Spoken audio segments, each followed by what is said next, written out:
আসসালামু আলাইকুম ওয়া রাহমাতুল্লাহি ওয়া বারাকাতুহু।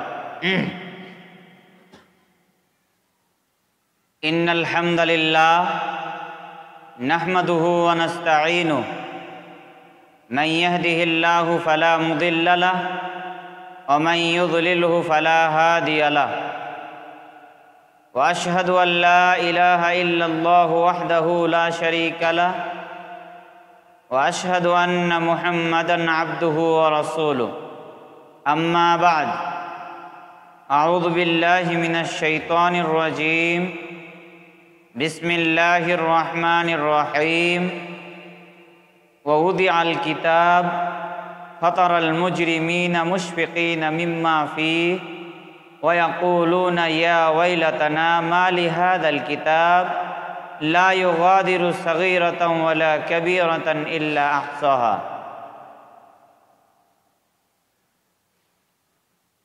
উপস্থিত সম্মানিত পর্দার আড়ালের মা ও বোনেরা,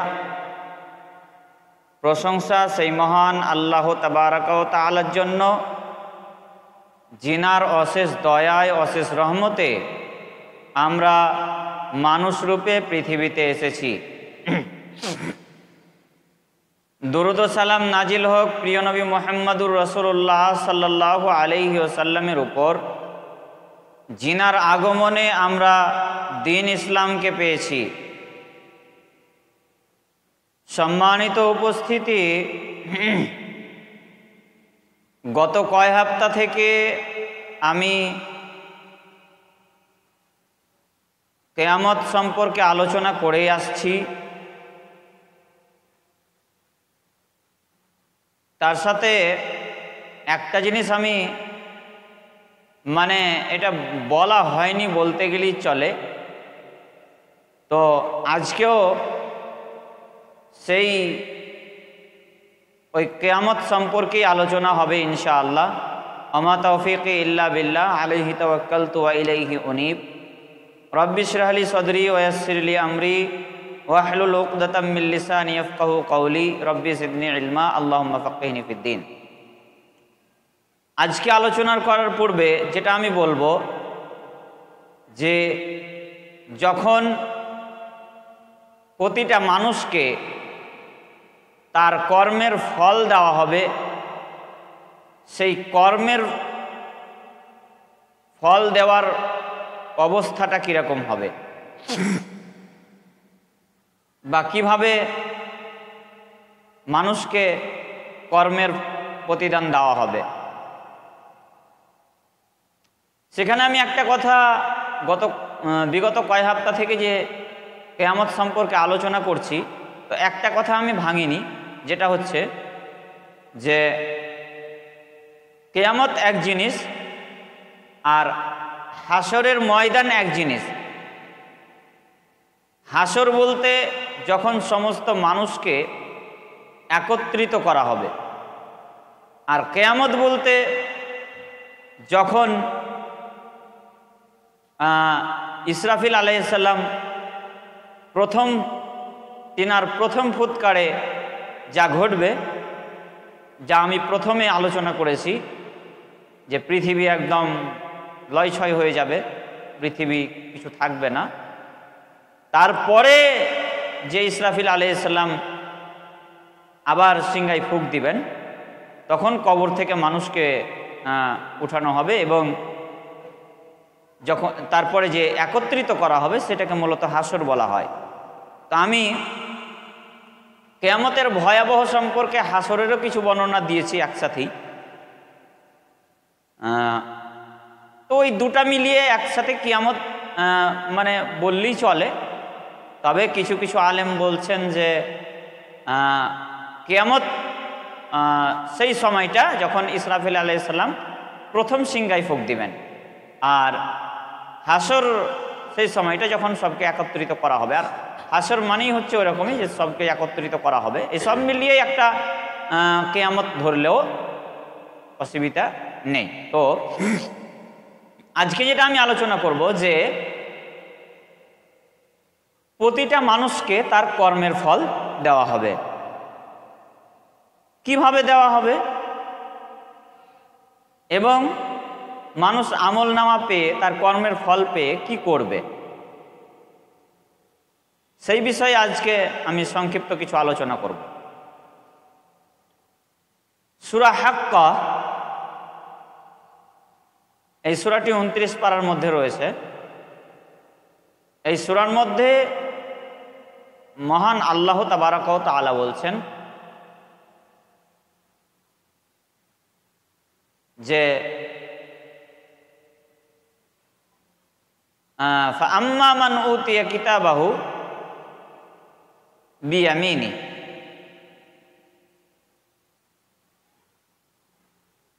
ফাআম্মা মান উতিয়া কিতাবাহু বিয়ামিনিহি ফায়াকুলু হাউ মুকরাউ কিতাবিয়া। সেই দিন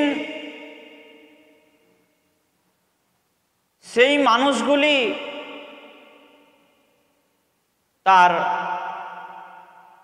তারা সেই মানুষগুলি মানে সফল কাম হবে, সেই মানুষগুলি সফল হবে,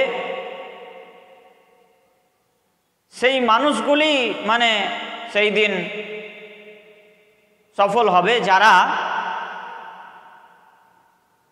ফাম্মা মান উতিয়া কিতাবাহু বিয়ামিনি, যাদের আমলনামা, যাদের রেজিস্টার মানে যাদের কর্মের ফল ডান হাতে দেওয়া হবে। কর্মের ফল কিন্তু ডান হাতে বাম হাতেও দেওয়া হবে। যারা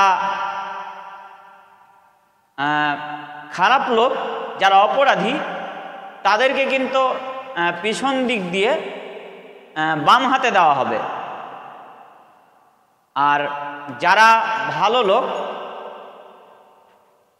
তাদেরকে সামনে দিক দিয়ে ডান হাতেই দেওয়া হবে। তো মহান আল্লাহ তাবারাক ওয়া তাআলা বলছেন সেই দিন সাফল্য লাভ করবে, কল্যাণকামী সেই ব্যক্তি যার আমলনামা ডান হাতে দেওয়া হবে। ফাআম্মা মান উতিয়া কিতাবাহু বিয়ামিনি, সেই দিন কল্যাণ লাভ করবে সেই ব্যক্তি যার আমলনামা ডান হাতে দেওয়া হবে। ফায়াকুলু হাউ মুকরাউ কিতাবিয়া, এবং সেই দিন সে আমলনামাটি দেখবে আর খুশিতে আনন্দিত হয়ে মানে খুশি হয়ে হাউ মুকরাউ কিতাবিয়া সকলকে ডাকবে, তার সঙ্গীদেরকে ডাকবে, দিয়ে বলবে এসো, তোমরা কোথায় আছো, এসো আমার আমলনামাটি পড়ে দেখো। ফায়াকুলু হাউ মুকরাউ কিতাবিয়া, তোমরা এসো এবং আমার আমলনামাটি পড়ে দেখো, আমার রেজিস্টারটি পড়ে দেখো। যেমনভাবে দুনিয়ার একটা কথা বলি যে একটা মানুষ, একটা ছাত্র, মাধ্যমিকের ছাত্র মাধ্যমিক দিতে যায়, তখন স্যার তার মানে ভিতরটা এরকম করতে থাকে।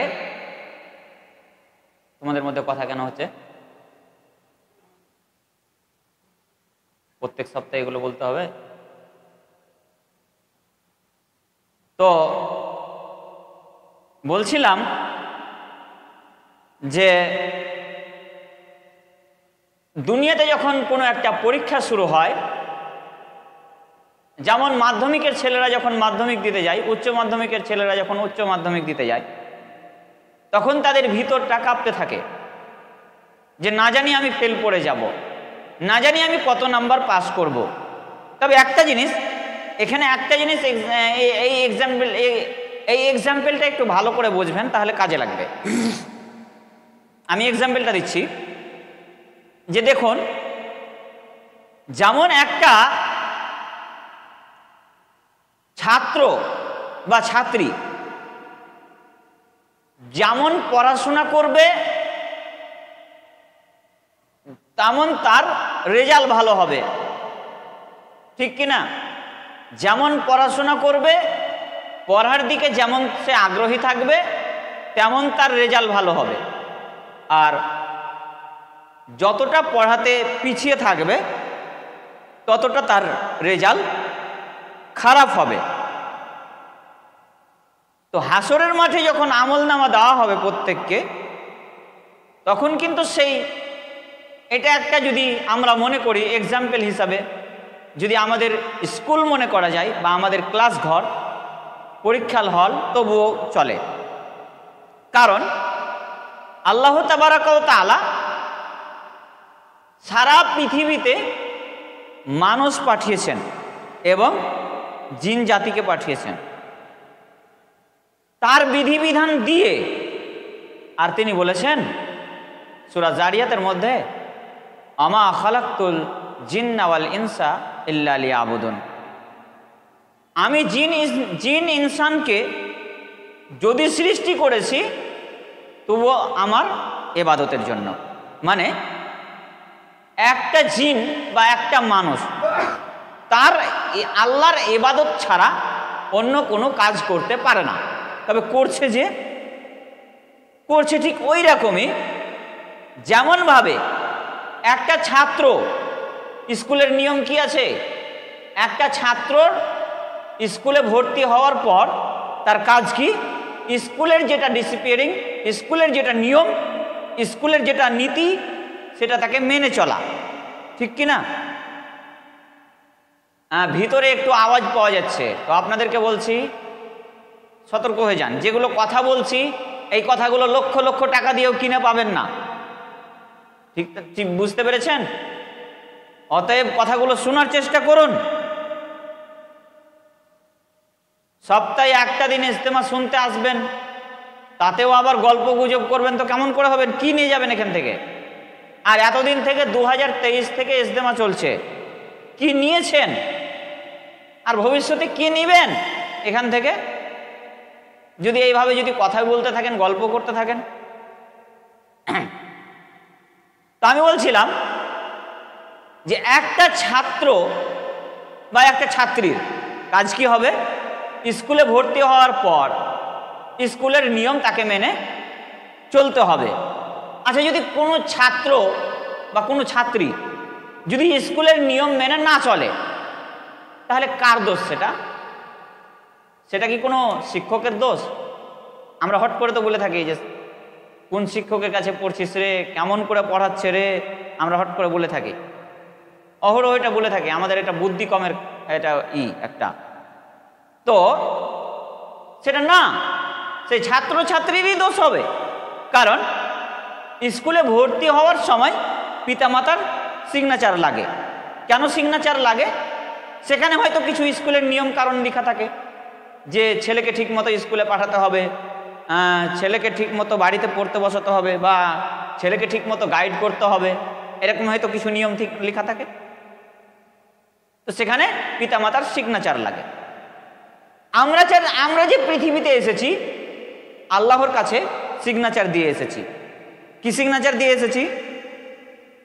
সূরা আরাফের মধ্যে কথাটি আছে, তবে আয়াত নাম্বারটি আমি বলতে পারছি না, যাই হোক সূরা আরাফের মধ্যে আয়াতটি আছে, আলাস্তু বিরাব্বিকুম ক্বালু বালা শাহিদনা। সিগনেচার মানে হচ্ছে সাক্ষী। সিগনেচার মানে কি? সাক্ষী, যে হ্যাঁ আমি সাক্ষী দিলাম, এটাই তো সিগনেচারে বুঝাই। তো আলাস্তু বিরাব্বিকুম, আল্লাহ তাবারাকা ওয়া তাআলা প্রতিটা মানুষ এবং জিনদের রূহকে হাতের মুঠোয় নিয়ে বলছেন, আলাস্তু বিরাব্বিকুম, আমি কি তোমাদের রব নয়? ক্বালু বালা শাহিদনা। তখন আমরা বা সারা পৃথিবীর মানুষ ও জিন কি বলেছি? বালা শাহিদনা, অবশ্যই আমরা সাক্ষী দিচ্ছি আপনি আমাদের রব। তাহলে এটা একটা সিগনেচার হয়ে গেল। এবার একটা বাচ্চা, একটা ছাত্র বা ছাত্রী যখন স্কুলে ভর্তি করতে যাবে তার মাতা পিতা, তখন কিন্তু সিগনেচার দিতে হয়। হয়তো খাতাতে লেখা থাকে যে এই স্কুলের ডিসিপ্লিন, এই স্কুলের নিয়ম মেনে চলতে পারবে তো, স্কুলে ঠিক মতো ছেলে আসবে তো, এরকম একটা নিয়ম লেখা থাকে। তখন সেখানে পিতামাতার সিগনেচার হয় বা ছাত্র বা ছাত্রীর একটা সিগনেচার থাকে, নাম থাকে। তো আল্লাহ তাবারক ওয়া তাআলা যে বললেন আমি পৃথিবীর মানুষ ও জিনকে যদিও সৃষ্টি করেছি তো আমার ইবাদতের জন্য। আচ্ছা, তাহলে আল্লাহ তাবারক ওয়া তাআলা আমাদেরকে সৃষ্টি করেছেন কিসের জন্য? ইবাদতের জন্য। আমরা স্কুলে পড়াশোনা করতে যাচ্ছি কিসের জন্য? আমরা স্কুলে যাচ্ছি কিসের জন্য? পড়াশোনা করে মানুষের মতো মানুষ হওয়ার জন্য। এবার আমরা যদি পৃথিবীতে এসে আল্লাহর ইবাদত না করি তাহলে আল্লাহর কি কোনো ক্ষতি হবে? কোনো ক্ষতি হবে না। আমরা স্কুলে গিয়ে যদি পড়াশোনা না করি তাহলে কোনো ছাত্রছাত্রীর, কোনো মাস্টারের, কোনো শিক্ষকের ক্ষতি হবে? হবে না। ক্ষতি হবে কাদের? ক্ষতি হবে ছাত্রছাত্রী। সেরকম ভাবে আল্লাহ তাবারক ওয়া তাআলা আমাদেরকে পৃথিবীতে পাঠিয়েছেন এবং সাবধান করার জন্য আমাদেরকে দিয়েছেন যুগে যুগে কালে কালে শিক্ষক হিসাবে নবী এবং রাসূল। যেমনভাবে স্কুলে টিচার থাকে, হেড টিচার, সেকেন্ড টিচার, এরকম থাকে, সেই রকমভাবে আল্লাহ তাবারক ওয়া তাআলা যুগে যুগে কালে কালে আমাদেরকে শিক্ষা দেওয়ার জন্য নবী এবং রাসূল প্রেরণ করেছিলেন। এবার আসি যে আমাদেরকে আমরা পরীক্ষা দিচ্ছি, আমরা দুনিয়াতে এসে পরীক্ষা দিচ্ছি, পরীক্ষার হলে আছি। কেমন করে পরীক্ষার হলে আছি? আল্লাহ তাবারক ওয়া তাআলা বলছেন ওয়ালা নাবলুওয়ান্নাকুম বিশাইইম মিনাল খাউফি ওয়াল জু' ওয়া নাকসিম মিনাল আমওয়ালি ওয়াল আনফুসি ওয়াস সামারাত ওয়া বাশশিরিস সাবিরিন। আল্লাহ তাবারক ওয়া তাআলা সূরা বাকারার মধ্যে বলছেন যে আমি মানুষ এবং জিনকে পরীক্ষা করব। কি করে? ওয়ালা নাবলুওয়ান্নাকুম বিশাইইম মিনাল খাউফ, ভয় দিয়ে, বিপদ দিয়ে, বিপদে ফেলে,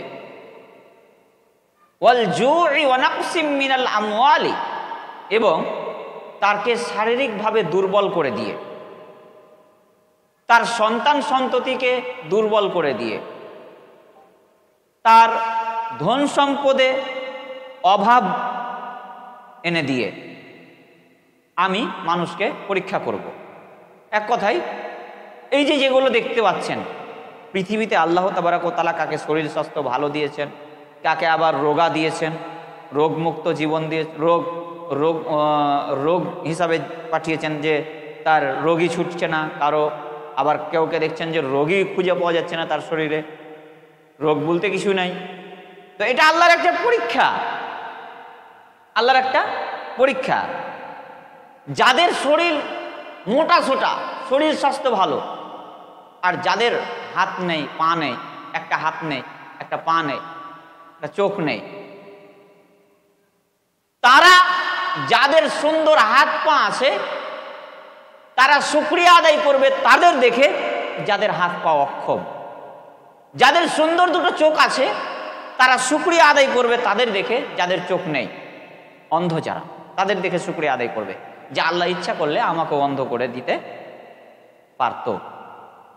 কিন্তু এখনকার মানুষ কি করে?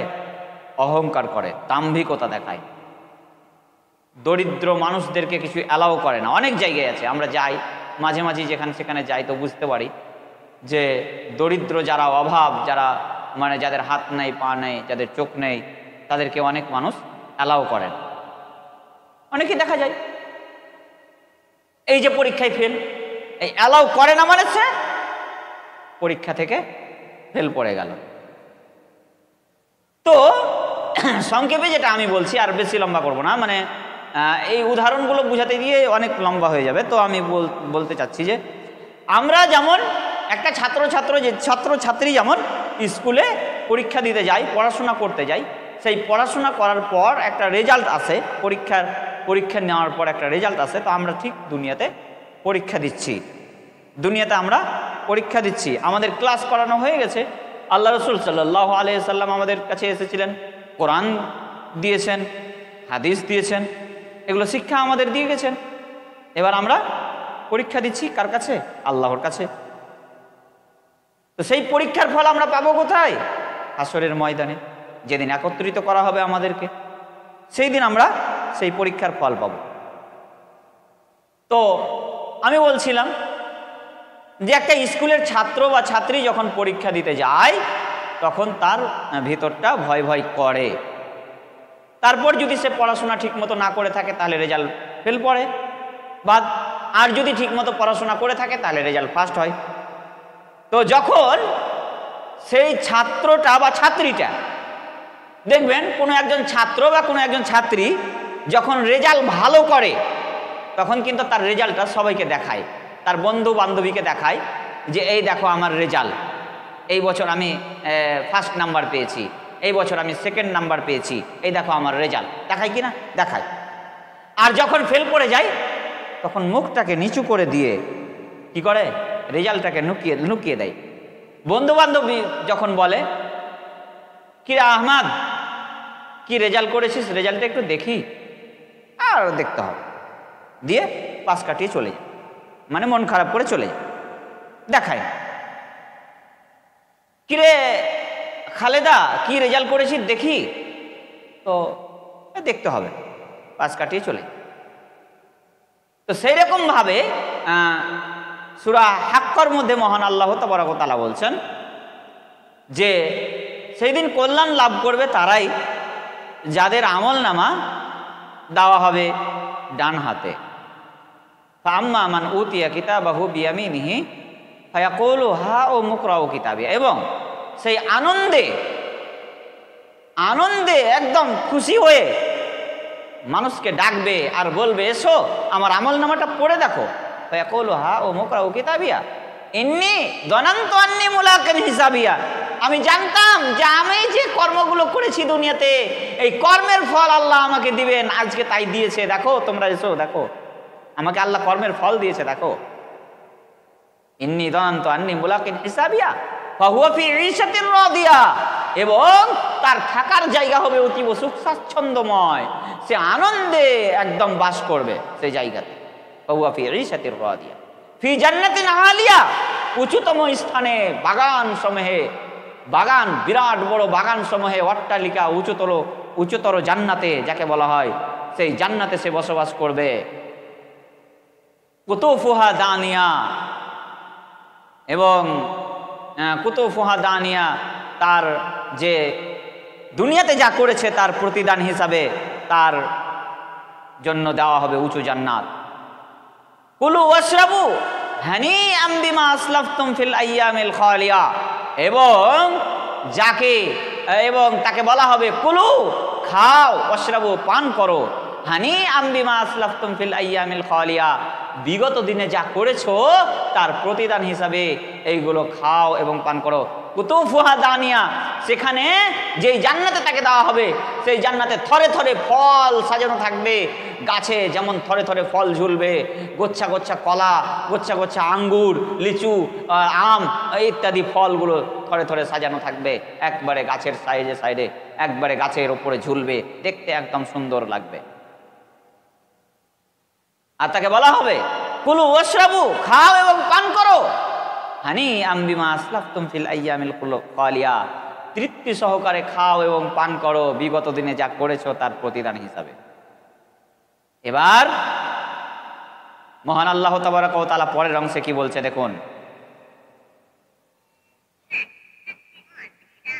মহান আল্লাহ তাবারক ওয়া তাআলা পরের অংশে বলছেন ওয়া আম্মা মান উতিয়া কিতাবাহু বিশিমালিহি, যার আমল নামা সেই দিন হতভাগা, সেই দুর্ভাগ্য ব্যক্তি, সেই হতভাগা ব্যক্তি, সেই বিশিমালিহি, ওয়া আম্মা মান উতিয়া কিতাবাহু বিশিমালিহি ফায়াকুলু ইয়া লাইতানি লাম উতা কিতাবিয়া, সেই দিন দুর্ভাগ্য সেই যার আমল নামা দেওয়া হবে বাম হাতে, যার আমল নামা বাম হাতে দেওয়া হবে, মানে যার রেজাল্ট হবে না, যে রেজাল্টে ফার্স্ট করতে পারবে না, যে পরীক্ষায় ফার্স্ট করতে পারবে না, যে ফার্স্ট রেজাল্ট পাবে না, সেই দিন সেই দুর্ভাগ্য ব্যক্তি।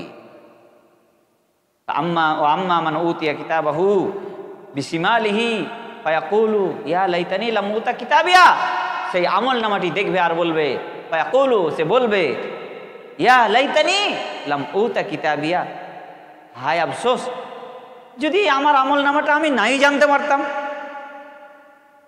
আমার এই রেজিস্টার আমাকে নাই দেওয়া হতো, তাহলে কতই ভালো হতো।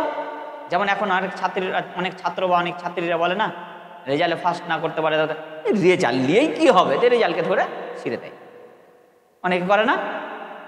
তো সেই রকম অপরাধীরা সেদিন আমল নামা দেখবে আর বলবে, ইয়া লাইতানি লাম উতা কিতাবিয়া ওয়ালাম আদরি মা হিসাবিয়া, হায় আফসোস, যদি আমার এই রেজিস্টার আমি নাই জানতে পারতাম, আমাকে এটা নাই দেওয়া হতো তাহলে তো ভালো হতো, আমি যদি এটা নাই জানতে পারতাম তাহলে তো ভালো হতো।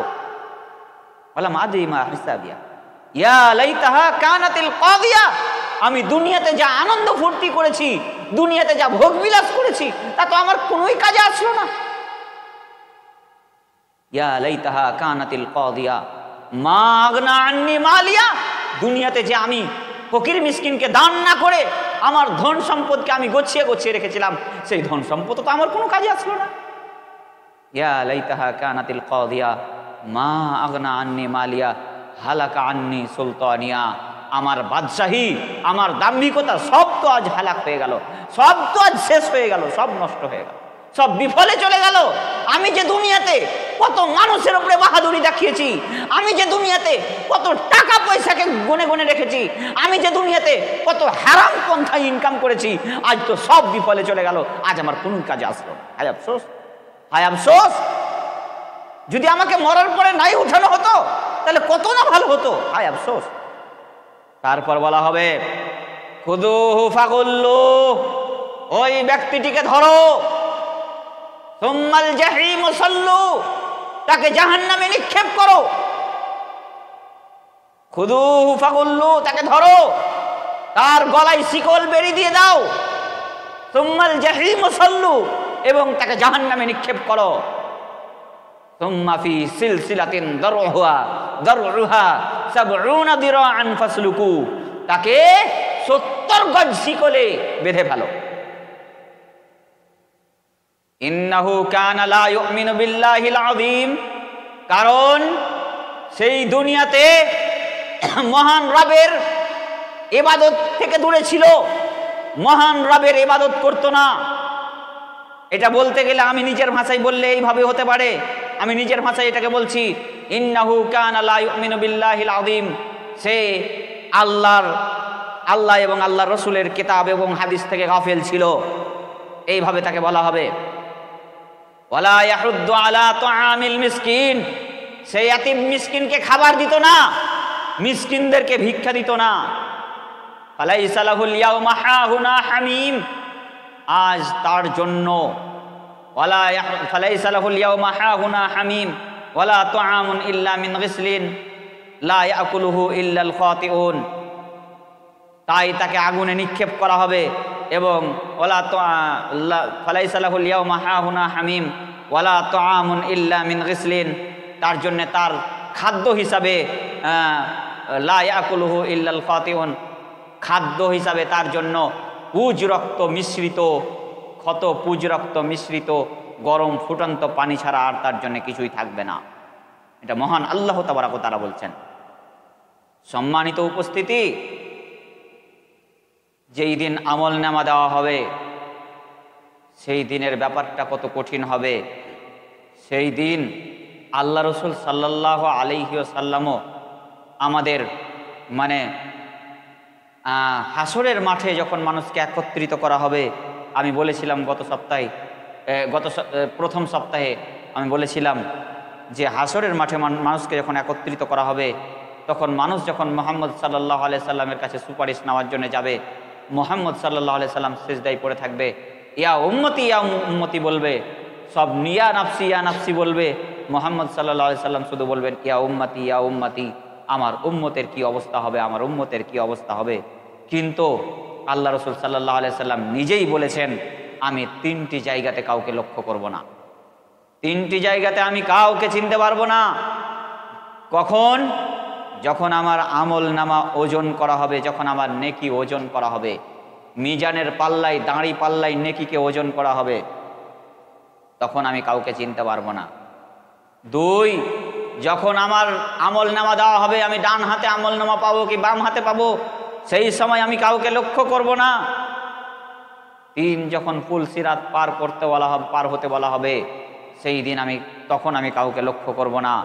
এই তিনটা স্তর একেবারে খুব কঠিন। যখন মানুষের নেকি ওজন করা হবে তখন মানুষ চিন্তায় চিন্তিত থাকবে, না জানি আমার গুনহার পাল্লা ভারী হয়ে গেল নাকি, না জানি আমার গুনহার পাল্লা ভারী হয়ে গেল, নেকির পাল্লা হালকা হয়ে গেল। এইভাবে মানুষ চিন্তায় চিন্তিত থাকবে। আর যার তারপর যখন আমল নামা দেওয়া হবে তখন চিন্তায় চিন্তিত থাকবে যে আমার আমল নামা কী পাবো, আমার আমল নামা কী পাবো, আমার আমল নামা কী হবে।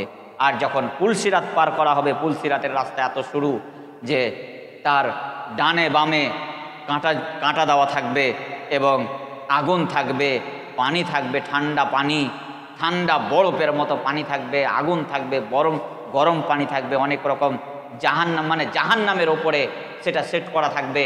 আর জাহান্নামের ওপর দিয়ে পার হয়ে জান্নাতে যেতে হবে।